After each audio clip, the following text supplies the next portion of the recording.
7:26 p.m. That is the time Edmund Zagorski was pronounced dead by electrocution. Zagorski chose the electric chair instead of lethal injection. And he said through his attorney he didn't want the execution team to feel guilty and that they're just doing their job. Zagorski was convicted in the 1983 deaths of John Dotson and Jimmy Porter. We have team coverage of this story tonight with Brandon Marshall and Jason Lamb. Jason was the only television reporter in the room when Zagorski was executed. First, though, let's go to Chris Conti. He was outside the prison as this execution took place. And Chris, there was uncertainty up until the last minute. Carrie, at 6:59 p.m. tonight, we got word from the Supreme Court of the United States that they would not be granting Edmund Zagorski a stay of execution. 27 minutes later, the 63-year-old was dead. 1,750 volts of electricity had passed through his body. His fists clenched and his entire body came up off of the electric chair. Throughout this entire ordeal, though, his attorneys were determined to provide him comfort. We had a discussion about what was the last thing he wanted to see, and he said the last thing he wanted to see was me smiling, and so I tried very hard to do that.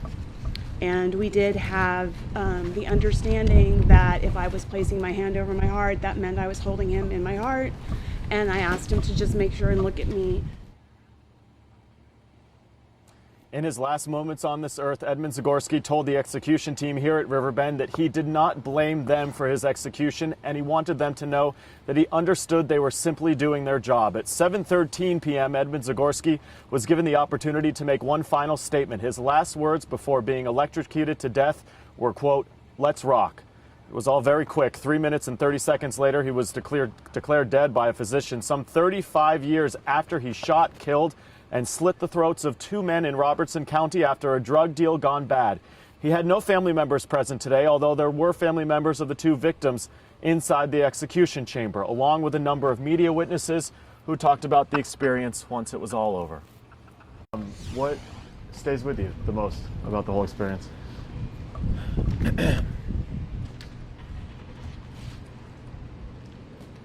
You know, you're watching somebody's life taken at the hand of the state, and so it's a serious, somber thing to be in that room. Family members of the victims did not want to speak tonight. Edmund Zagorski was the first person to be electrocuted in the state of Tennessee in the last decade, along with a number of members of the media. Was our own Jason Lamb, who was inside of this execution chamber. Jason, this is not something most people see in the entirety of their lifetime. Yeah, this was definitely a first for me. I think I'm okay right now. This was something that, of course, we knew could have been a possibility, but it was definitely very surreal to finally be here in a moment where we are witnessing this. And, you know, I had never covered something like this before, to the point of where we could be potentially seeing not just a lethal injection in Tennessee, but an electrocution. So that was certainly something that I am still trying to process right now. Again, like I said, I think I'm all right for the time being. I'm okay right now, but certainly I'll be processing this in the days to come. Jason, earlier tonight you mentioned that Edmund Zagorski was either grimacing or grinning just before he was electrocuted. Can you talk about not only his demeanor, but also the demeanor of the guards and the other workers in that room? Yeah, that was something that really surprised me too. The smiling or the grinning or the grimacing. We now know that the grinning was an attempt to communicate with his attorney, who he was trying to also get to smile at the time, and then the grimacing came with the saltwater sponge, and as the saltwater came down, cascading over his face, sort of getting in his eyes and face at the time. As far as the other people in the room. There were 3 specific individuals, the warden and then 2 other high-ranking officers in the room during the actual electrocution. They were all dressed in suits. 2 of them had pocket squares, and you could tell that they had just practiced this time and time again. You could tell this was being done exactly by the book. They were looking straight forward or down at the ground while this was taking place, not necessarily looking at Mr. Zagorski as this was happening, but you could tell this is something that they had practiced and had done by the book. Jason, his last words were, "Let's rock." And I know you were sitting next to his lawyer during this.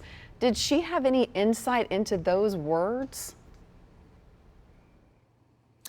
She didn't speak specifically about what those words might mean, but I think it's pretty clear from the description she gave afterwards that this was a man who had come to terms with what was about to happen to him. So I think maybe those words might have just been an indication of that finality, that fact that he knew what was about to happen. And in fact, he was, like I had said, trying to communicate with his attorney in not only smiling, but then I looked over at the attorney who was sitting next to me, and she was smiling back at him and had her hand patting on her heart. And she had afterwards told us that that meant that they had already talked about before, that meant when he saw that, that was her holding him in her heart.